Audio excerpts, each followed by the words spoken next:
Hola amigos, ¿cómo están? Bienvenidos al curso de CompTIA Security Plus y vamos a meternos de lleno ya en el dominio 4.0, objetivo 4.6, que básicamente dice, dado un escenario, implemente y mantenga identidad y manejo de acceso.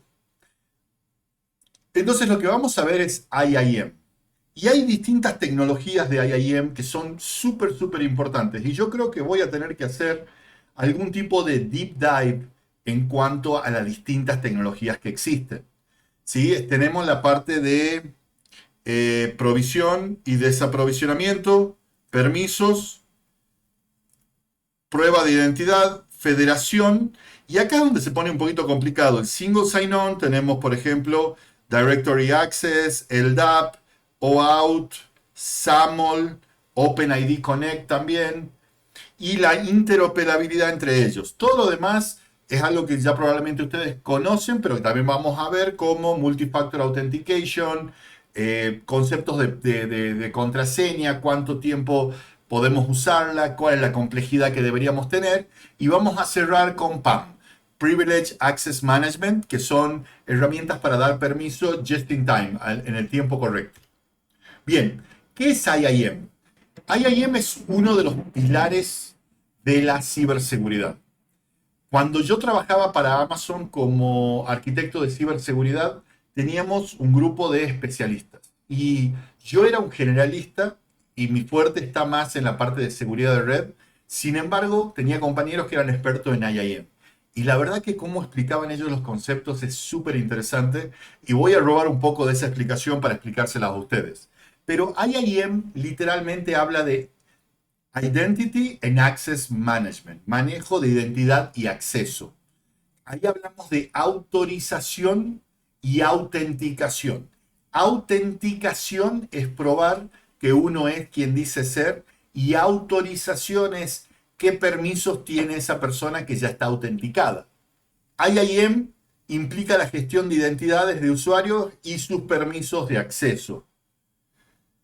Los componentes primarios ya habíamos dicho, autenticación, probar quién soy, quien digo que soy, autorización, una vez autenticado qué accesos tengo, y la gestión de esos usuarios. Tenemos distintos tipos de IAM y ya vamos a ver, algunos viven en la nube, otros son locales, y hay un ciclo de vida del IAM. Por supuesto que todas las herramientas de IAM están integradas con firewall, con SIEM y con soluciones de protección de puntos finales. Entonces, ¿por qué es importante IAM? Guarda el acceso a los datos. Nos permite cumplir con las normativas que son necesarias. Minimiza el riesgo interno porque inclusive un usuario que está haciendo algo mal, podemos detectarlo probablemente, aumenta la confianza del usuario y nos permite que el acceso remoto sea seguro. Hay un concepto que se usa mucho, que se usaba mucho en seguridad, que era la seguridad del perímetro. El problema de eso es que cuando nos vamos a la nube, el perímetro cambia. Y lo que yo decía mucho en AWS es, el nuevo perímetro es la identidad. ¿Qué significa? Ya mis usuarios no van a ir a la oficina. Ya mis usuarios no van a estar en la oficina. Pero la identidad sigue existiendo y sigue siendo algo que yo puedo proteger, monitorear y actualizar. ¿Cómo funciona el proceso de aprovisionamiento? Bueno, primero vamos a crear el usuario y después vamos a ver qué tipo de accesos tiene. Entonces, vamos a usar accesos basados en roles. ¿Qué significa? Bueno, tengo un administrador y todos los administradores van a estar dentro del mismo grupo. ¿Sí? Tengo el de compras y todos los de compras van a estar en el mismo grupo. ¿Sí? También, cada cierto tiempo deberíamos identificar las necesidades, crear las cuentas, asignar los roles y verificar que eso sigue siendo necesario. Active Directory es un repositorio central de identidades de usuario. Active Directory es un producto que existe hace más de 20 años y la mayoría de las empresas legacy todavía tienen Active Directory. Personalmente, yo sé bastante de Active Directory y nunca creí que esta tecnología me iba a dar de comer durante tanto tiempo. Tiene una ventaja, que es gratuita, que no es muy complicado de setear y no es muy complicado de mantener. Sin embargo, cuando uno va acumulando políticas, usuarios, grupos, OUs y todo lo demás, llega un momento que se hace bastante complejo de mantener. Aparte de eso, al día de hoy yo lo considero deuda técnica. ¿Qué significa deuda técnica? Ya habíamos hablado en otro episodio. Significa que es algo que es más una carga que un beneficio al día de hoy. Pero en general, ¿qué es Active Directory? Es un repositorio central de identidades y usuarios. Entonces yo tengo mi domain controller, controlador de dominio, y todas las máquinas están registradas con ese dominio. No tienen que estar dentro de la red, sí tienen que estar dentro de la red para poder loguearse por primera vez, pero una vez que yo me logueo, la contraseña queda cachada dentro del sistema operativo, entonces si no tengo acceso al domain controller, puedo todavía loguearme. Después de un cierto tiempo, voy a perder esa capacidad. Ahora, ¿qué significa esto? Bueno, lo primero que me da Active Directory es la posibilidad de que un administrador pueda resetear mi contraseña. Y al mismo tiempo, ya habíamos visto en el episodio anterior, podemos tener políticas eh, de grupos, donde yo puedo aplicárselo a un OU y ese OU puede decir, bueno, por ejemplo, todas las máquinas que estén acá adentro no pueden usar USB, por ejemplo. O todas las máquinas que están dentro de esta carpetita, que es este OU, no pueden visitar tal página, ¿no? O sea, hay un montón de cosas que yo puedo hacer o políticas que yo puedo empujar centralmente. Entonces, por supuesto, cuando esto salió, era buenísimo, porque era como, wow, por fin, no tengo que manejar cuentas locales dentro de mi sistema operativo, no tengo que configurar manualmente todo, puedo centralizar. Y sigue siendo un buen producto. El problema es que los protocolos que usa Active Directory para la autenticación al día de hoy no son compatibles con los de la nube. ¿Sí? Entonces, como que tenemos dos vías: la autenticación NTLM, que es la que usa Active Directory, y la autenticación ya sea SAML o OpenID Connect. Entonces, Active Directory es una base de datos de identificación centralizada. Gestiona objetos que son compatibles con el DAP y X.500. Estos protocolos permiten un acceso eficiente a la información del directorio. Sí, siempre sí, lo que yo voy a usar o la aplicación que yo voy a usar es compatible con el DAP. La mayoría de las aplicaciones en la nube no es compatible con el DAP. El DAP no está encriptado. El DAP-S es seguro y está encriptado, pero en vez de usar eso, todo el mundo ha decidido que vamos a usar SAML o OpenID Connect, que son otros protocolos que no son estos. Y los SID, por ejemplo, identifican a los usuarios y los USN rastrean los cambios de directorio. Entonces, todo lo que yo hago queda guardado. ¿Qué otra ventaja tengo? Yo puedo tener varias oficinas y puedo tener distinta cantidad de controladores de dominio que sincronizan entre ellos. Entonces, si un usuario viaja a otra oficina y se loguea a la computadora, sigue estando dentro del mismo dominio. ¿Cómo creamos cuentas de usuario? Bueno, esto no es tanto de seguridad y de informática, pero la gente de recursos humanos tiene que verificar los antecedentes y la prueba de identidad. Eso se hace para asegurarnos que todo el mundo que está trabajando con nosotros es quien dice ser y no tiene antecedentes penales. Después de eso, creamos la cuenta. Una vez que el empleado dice, ok, mi día de comienzo es el lunes, el jueves anterior o el miércoles anterior recibimos un ticket diciendo el nuevo usuario Juan Pérez necesita una cuenta, vamos a crear la cuenta y una vez basado en eso vamos a dar los permisos basados en roles. Y de nuevo, ¿cómo manejamos eso? Tenemos grupos y esos grupos tienen usuarios. Si este grupo es artistas, todos los artistas van al mismo grupo, entonces tienen el mismo acceso. Y también tenemos que manejar la cuenta de empleados temporales. Entonces, las cuentas de empleados temporales generalmente contratados tienen un vencimiento definido y tienen algún tipo de límite de acceso. Kerberos funciona junto con Active Directory para poder darnos un token. Ese token nos permite acceso a un montón de otros servicios que son compatibles con Kerberos. Entonces, si yo tengo un controlador de dominio, tengo una computadora, tengo un usuario, el usuario se loguea con el domain controller y eso me da un token de Kerberos. Con ese token, si yo voy a un file share, yo puedo presentar el token y conseguir acceso al archivo según los permisos que yo tenga. Si uso un sitio web que tenga soporte para el token, voy, visito, presento el token y estoy adentro. ¿Sí? Entonces, es conveniente, pero también tiene algún tipo de problema que ya vamos a ver.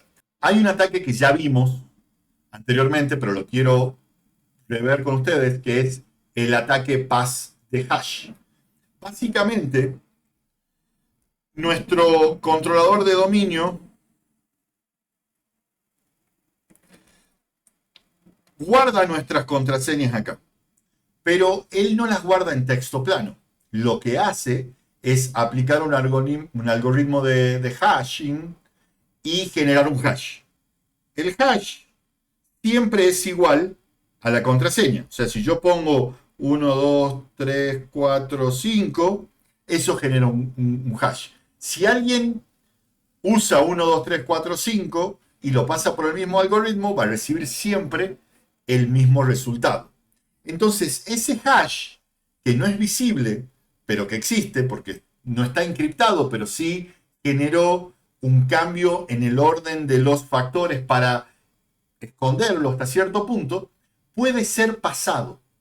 Entonces, si un atacante puede robar el hash del usuario, después él lo puede pasar como si él fuese el usuario. ¿Por qué Kerberos no puede ser atacado así? Porque este hash no tiene fecha de vencimiento, pero el ticket de Kerberos tiene un timestamp y un tiempo de validez. Entonces, cuando yo quiero hacer un ataque de replay, por ejemplo, y no me coinciden los tiempos, va a fallar. Si yo robo el token de Kerberos, pero si ya está expirado, no me sirve. Entonces, efectivamente, Kerberos puede protegernos contra los ataques pass de hash, pero hay un nuevo ataque, por supuesto, como todo, que se llama overpass de hash. ¿Y qué es? Imagínense que un atacante puede autenticarse en sistemas Windows utilizando un hash de contraseña sin necesidad de conocer la contraseña. Ese es el ataque pass de hash. Pero le sumamos algo más. Entonces, acá vemos que usando una herramienta que se llama Mimikatz, que está incluida en Kali Linux, por ejemplo, el usuario puede robar el hash del NTLM. Con ese hash, él puede hablar, usando Mimikatz, hablar con el controlador de dominio y pedir que le dé el token de Kerberos. Y con el token de Kerberos, él puede hacer lo que él quiera. O sea que, ¿me protege contra el pass de hash? Sí. Pero haciendo un paso más, consigo el token de Kerberos. Entonces, eso está muy claro. Cuando alguien está adentro y nosotros estamos usando Active Directory y tenemos Kerberos habilitado y tenemos NTLM habilitado, somos potenciales víctimas de este ataque. No hay forma de solucionarlo a no ser que deshabilitemos NTLM donde sea posible, implementamos autenticación Kerberos con claves fuertes, usamos herramientas de detección de instrucciones para identificar actividades sospechosas y tenemos que mantener los sistemas actualizados y aplicar políticas de seguridad estricta. Bien, en algún momento el cliente o el usuario va a dejar la compañía y tenemos que deshabilitar esa cuenta.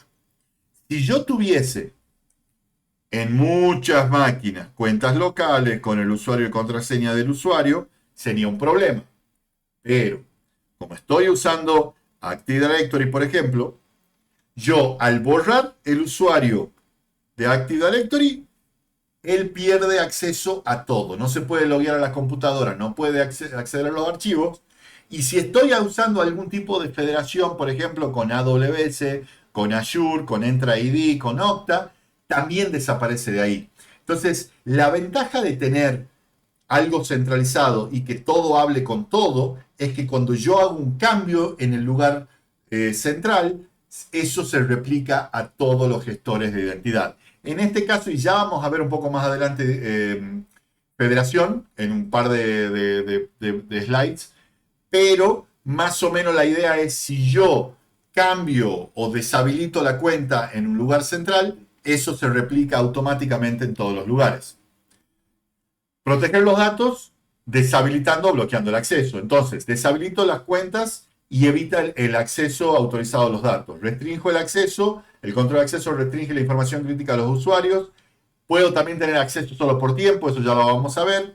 Puedo automáticamente deshabilitar la cuenta, sí, pero muchas veces técnicamente es posible, pero procesalmente y políticamente no es posible, porque esa persona puede haber sido alguien importante que tenía relación con los clientes, información de nuestros clientes, y que el manager de él lo puede llegar a necesitar esos datos. Entonces, deshabilitar no es una opción. Generalmente lo que se hace es se cambia la contraseña, se deshabilita el MFA y se le da la contraseña al manager temporalmente para que el tipo saque los datos si eso es algo necesario y de ahí se deshabilita la cuenta. Y después de un cierto tiempo se borra.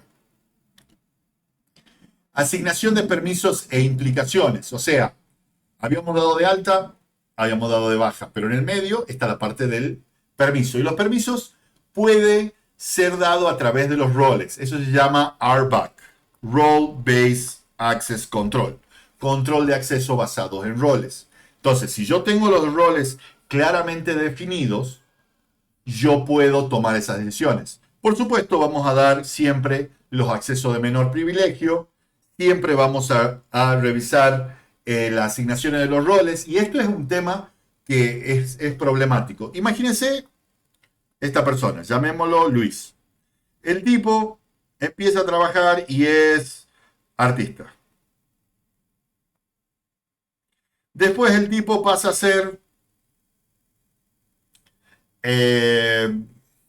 manager. Y después el tipo se cambia y pasa a ser programador. Si yo no tengo un buen manejo de los accesos, existe la posibilidad de que exista algo que se llama access creeping. Muchas veces yo lo pongo a él dentro de este grupo. Si yo agrego a este grupo, el tipo va a ganar accesos, pero no va a perder los accesos de artista. Y si yo lo agrego acá, el tipo no va a perder el acceso de artista ni el acceso de manager, sino que va a tener los tres. Entonces, lo que hay que hacer es mudarlo, moverlo entre grupos y no agregar grupos. O sea, si yo agrego el grupo, tengo que desagregar el anterior. Si no, tengo el problema de que puede haber ese access creeping, que es una vez que tuve acceso, nunca lo pierdo. También puedo tener autenticación consciente del contexto. Por ejemplo, puede ser basado en la ubicación. Puede todavía ser basado en roles, pero al mismo tiempo basado en la autenticación. O sea, vos sos un manager, pero estás en Estados Unidos, entonces tenés acceso a las cosas de manager de Estados Unidos, o sos un manager y estás en Argentina, y entonces tenés acceso a manager de las cosas de Argentina. También le puedo poner un límite de acceso temporal. Yo puedo decir esto es válido hasta tal día, o esto es válido entre tal hora y tal hora, ¿sí? También, por supuesto, puedo monitorear para ver si hay alguna anomalía en el uso que el usuario le dé a esa cuenta, verificar acciones de alto riesgo, por ejemplo, como lo que habíamos dicho, impossible travel, que la persona se loguee desde Colombia y desde China con una diferencia de 5 minutos, y eso puede ser usado dentro de la autorización contextual. Había prometido que íbamos a hablar de federación, aquí va federación. ¿Cuál es la ventaja de tener federación? Imagínense que yo tengo mi domain controller y esto me da acceso a AWS, entonces Identity Center, y al mismo tiempo tengo Azure, y al mismo tiempo uso algo más para cualquier otra cosa. Entonces, esto está conectado con esto. El usuario existe solamente acá, en este domain controller. AWS, cuando yo voy, este usuario va a loguearse a AWS, AWS dice, vos perteneces a este domain controller, te mando con el controller, te logueas contra el controller, yo no sé ni tu usuario ni tu contraseña, no sé nada. Solamente hay un trust, hay una confianza entre el domain controller y AWS. Entonces, una vez que yo me logueo contra el domain controller, él me vuelve a llevar a AWS y tengo acceso. Si dentro de eso yo estoy usando AWS para tener acceso a un producto como, no sé, monday.com, también funciona igual. Voy a Monday, Monday dice hablas con AWS, AWS dice habla con el controlador me da el token, se lo doy a AWS, AWS me da un token, se lo doy a Monday. ¿Sí? Entonces, no existe el usuario en Azure ni en AWS, existe solamente acá. Entonces, si yo lo borro al usuario de acá, el usuario desaparece y no funciona más. Entonces, ¿cuál es la ventaja? Protejo una sola credencial. Es el single sign-on. Me tengo que acordar de una sola contraseña. Permito que los usuarios accedan a múltiples servicios por un solo conjunto de credenciales. Configuración de usuario, automatiza la creación y gestión de cuenta. Agregar un nuevo servicio, suponte monday.com,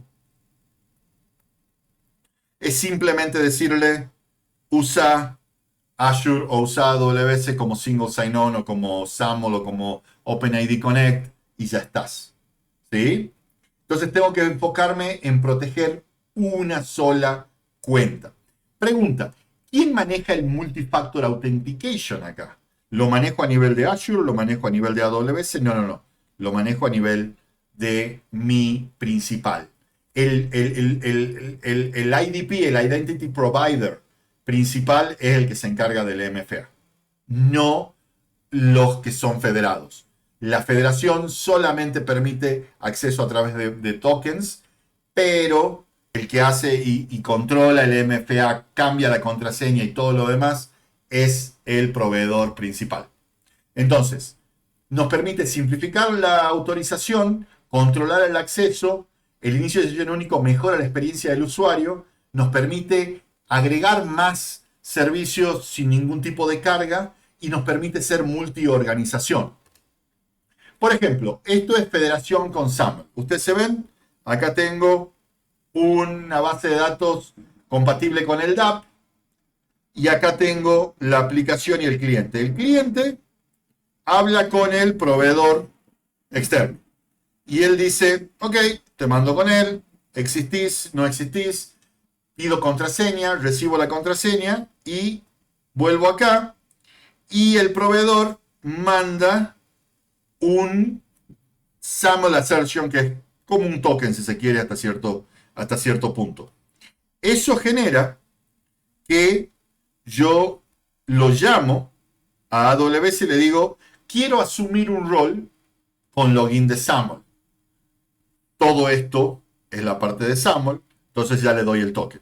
Eso en STS, en Simple Token Services, genera un token, te lo da al cliente y el cliente usa ese token para acceder al backend. Parece complejo, es complejo. Pero ¿cuál es la ventaja? De nuevo, si el usuario está acá y yo deshabilito al usuario, el usuario pierde acceso a AWS. Si yo tuviese usuario y contraseña con AWS, usuario y contraseña con Azure, usuario y contraseña con Google Cloud, sería un problema. SAML es un estándar que ayuda a estandarizar el acceso, un marco consistente para procesos de autenticación seguro.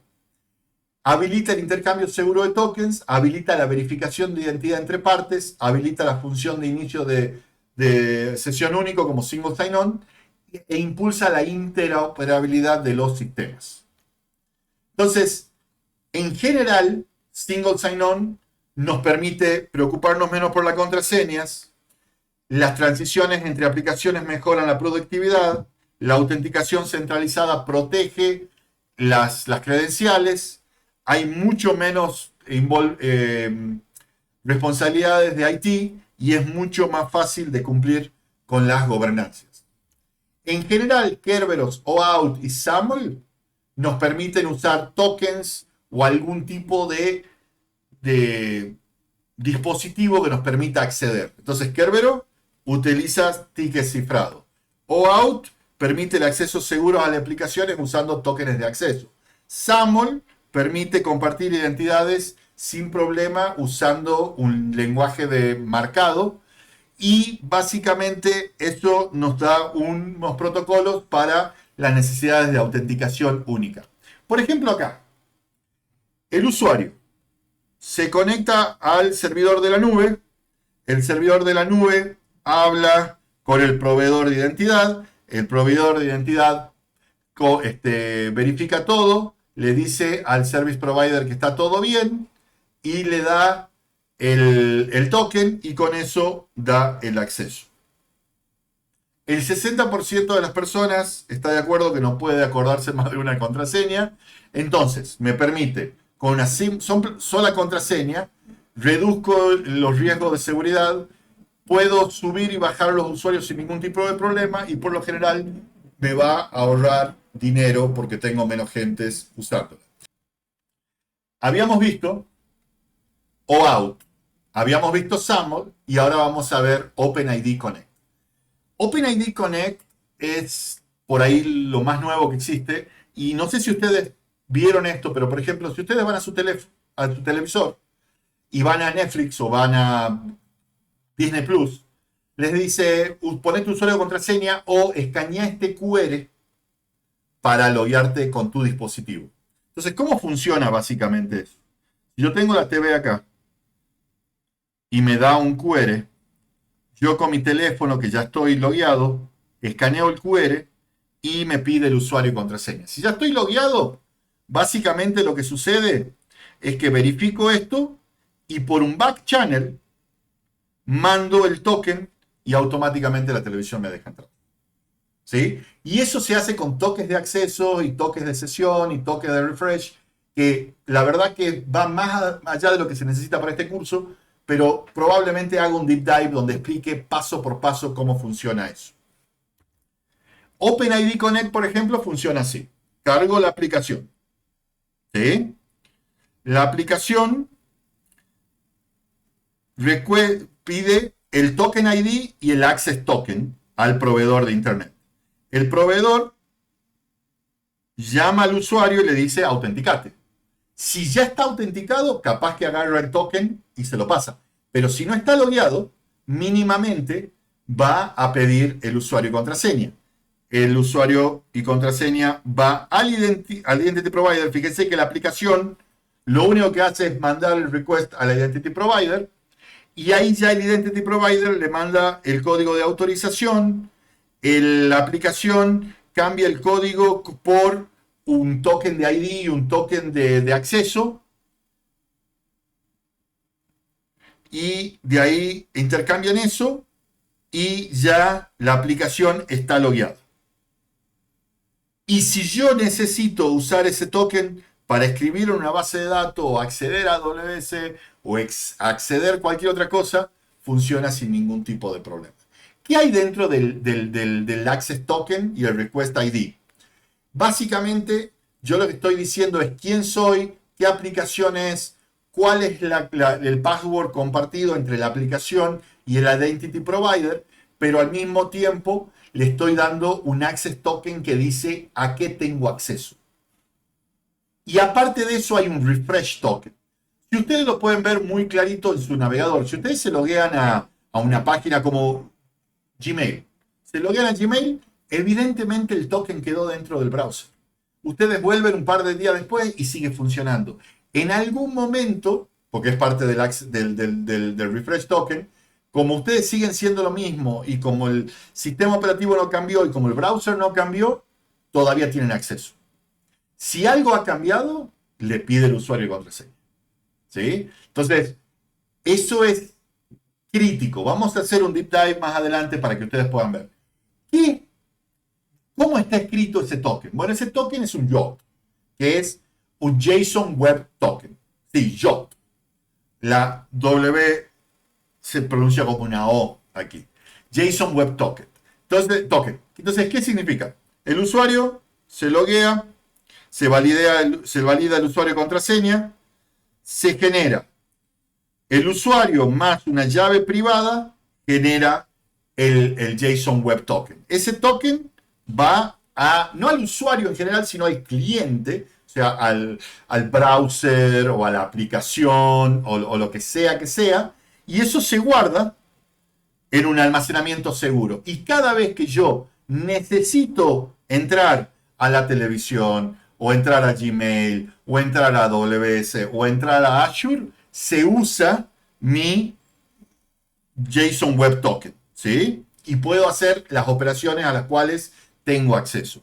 ¿Qué pasa cuando expira? Tengo un refresh token. Ese refresh token, básicamente, en vez de volverme a loguear con usuario y contraseña, se lo presento al servicio de autenticación y me autoriza siempre y cuando no haya cambiado algo importante como el mismo navegador o el sistema operativo o nada por el estilo.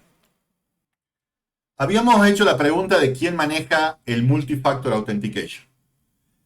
¿Qué es Multi-Factor Authentication? Bueno, Multi-Factor Authentication es literalmente algo que tengo. Hay algo que yo sé, que es mi contraseña, algo que yo tengo, que puede ser mi MFA, y algo que yo soy, que podría ser otro factor de autenticación biométrica, por ejemplo. Pero ¿cuál es la ventaja del MFA? Limita el acceso no autorizado. Vos me podés robar mi cuenta, mi contraseña de Gmail, y aún así no vas a tener acceso, porque te va a faltar algo más, ¿sí? Entonces, combina lo que tenemos con lo que sabemos y con lo que somos, inclusive, si queremos ser súper seguros. Aumenta la confianza en la seguridad y se adapta a las amenazas. Entonces, acá lo vemos más clarito. Algo que yo tengo, por ejemplo, dentro de mi aplicación tengo el Google Authenticator o el Microsoft Authenticator. Algo que yo sé, mi contraseña, usuario y contraseña, que es robable. Y también podría ser algo que yo soy, usar mi cara o mis dedos para poder entrar. Ahora, hagamos doble clic en esto y veamos que no es tan simple solamente como esto. Por ejemplo, si yo me logueo a Office 365 corporativo, me va a pedir el usuario y la contraseña.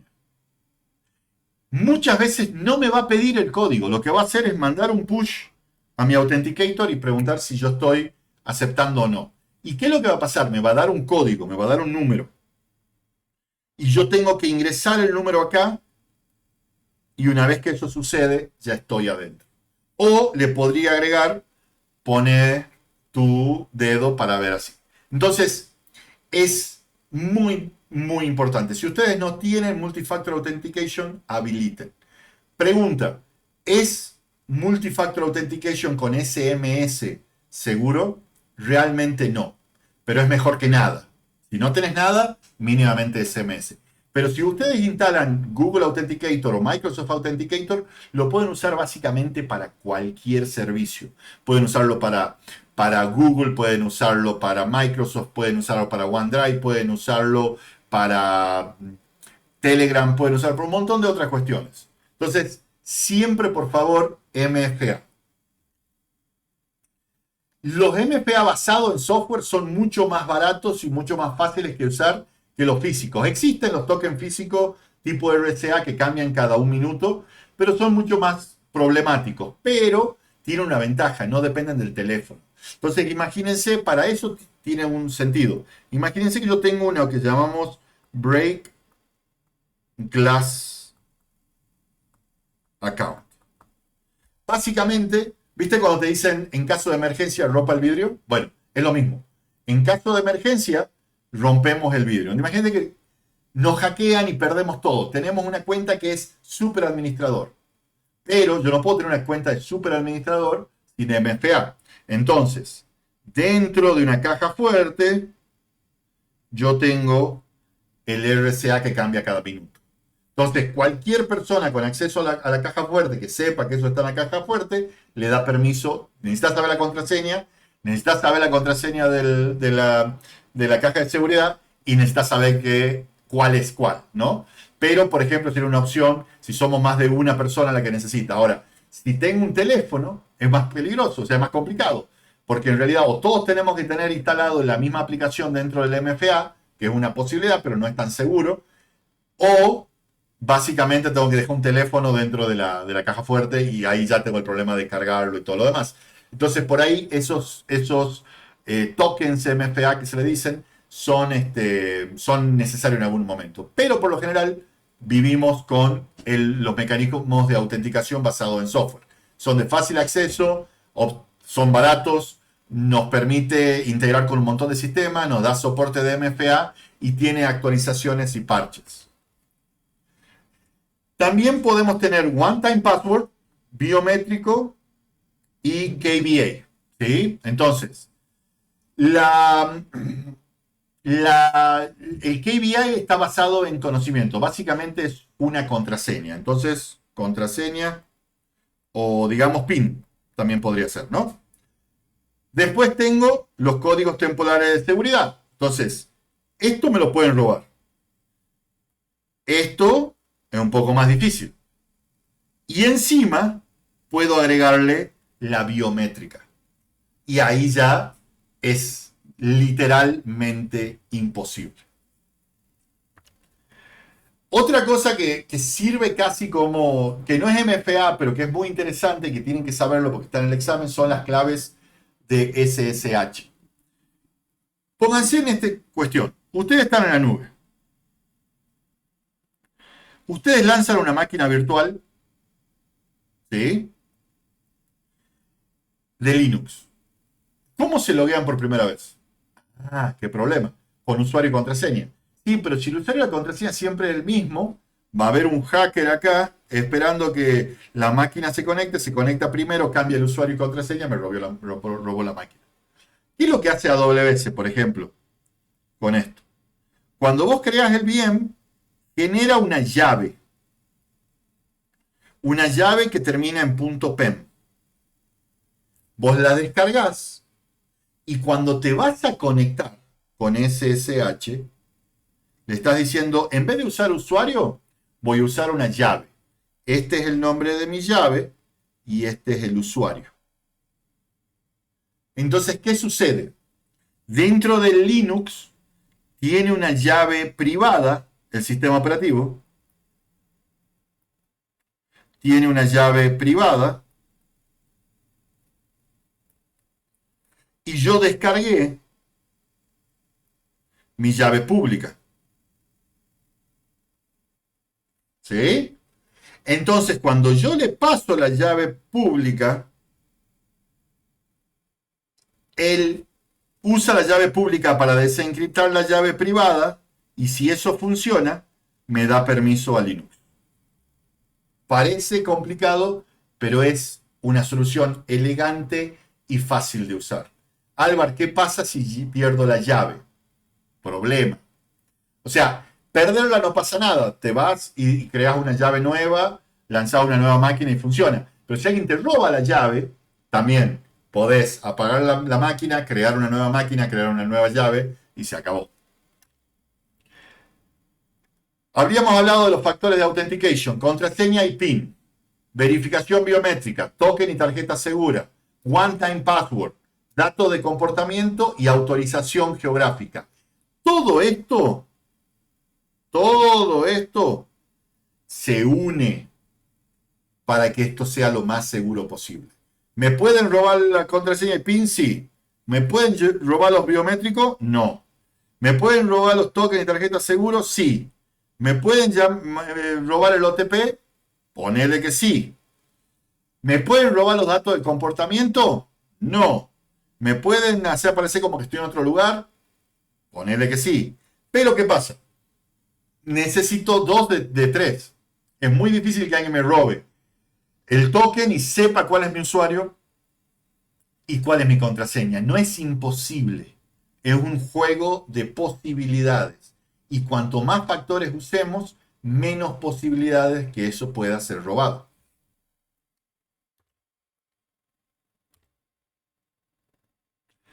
Dentro de los conceptos de contraseña, tenemos que tener en cuenta algo. Todas las contraseñas deberían ser únicas. Todas las contraseñas deberían ser difíciles de adivinar. todas las contraseñas deberían ser cambiadas regularmente y todas las contraseñas deberían ser almacenadas de forma segura. ¿Puedo usar un gestor de contraseñas? Sí, es una muy buena idea. Es más, es una inversión que vale la pena completamente. Me decís, bueno, pero estás poniendo todas las contraseñas en un solo lugar. Bueno, sí, la bóveda que uno utiliza debería ser segura, pero por ejemplo, yo ya lo vengo usando hace 4 años. Yo en particular uso Dashlane, pero hay gente que usa OnePassword y un montón de otras cuestiones y está perfecto porque básicamente yo tengo que acordarme una contraseña y un multifactor o una contraseña y mi biométrico y tengo todas las contraseñas de todos los sitios que alguna vez visité. Y aparte, me genera una contraseña siempre segura por defecto, como esta. No hay chance que yo me pueda acordar de esta contraseña, pero el Password Manager sí. Entonces yo voy a Gmail y una contraseña mía se ve como esto. Voy a Apple y mi contraseña se ve como a esto, pero algo distinto. Entonces es muy interesante el tema de la gestión de contraseñas. Llevado a otro nivel, imagínense que somos administradores del sistema. Tenemos 10 sysadmin. Tenemos que manejar el acceso a cientos de miles de servidores y servicios para 5 o 10 personas. Es muy complejo si no usamos un gestor de contraseña. Passwordless es como el futuro, pero en realidad es un poco una mentira y vamos a ver por qué.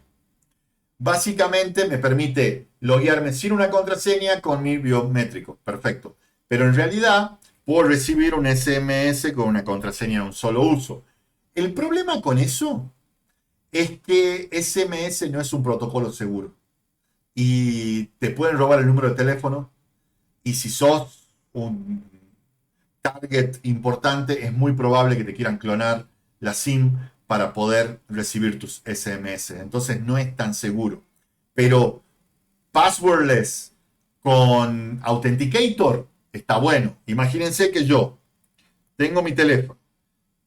Yo tengo que desbloquear mi teléfono, ya sea con el PIN, con mi cara o con mis dedos. Eso me permite abrir el Google Authenticator.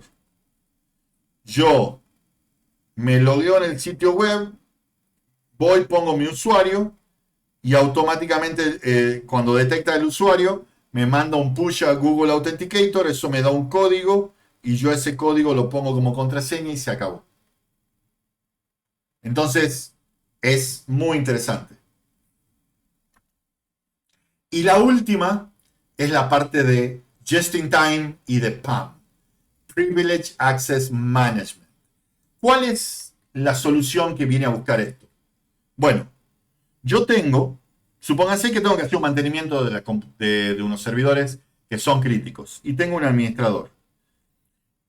En vez de el tipo ser administrador todo el tiempo, lo que vamos a hacer es que el tipo consiga los permisos de administrador al tiempo que él lo necesite. Entonces, ¿qué hace? Él crea un ticket y ese ticket dice, voy a hacer un mantenimiento entre las 3 de la tarde y las 5 de la tarde. El manager de él aprueba eso y genera un acceso que con las mismas contraseñas que él tiene acá, durante ese tiempo van a ser de administrador. El tipo se loguea, hace lo que tiene que hacer, expira después del tiempo. Entonces, el tipo es administrador, sí, pero no todo el tiempo. Y eso minimiza muchísimo, sobre todo si tenemos decenas de administradores o cientos de administradores que quién hizo qué cosa es un tema. Entonces acá queda todo guardado en la herramienta de ticket y el aprobador sabe a quién aprobó y por qué lo aprobó. Hay herramientas, por ejemplo, Azure ID tiene, con una licencia avanzada, tiene JIT, Just in Time Access. Entonces es un permiso que es en el momento necesario, proporciona acceso temporal, lo que mejora la seguridad y el control.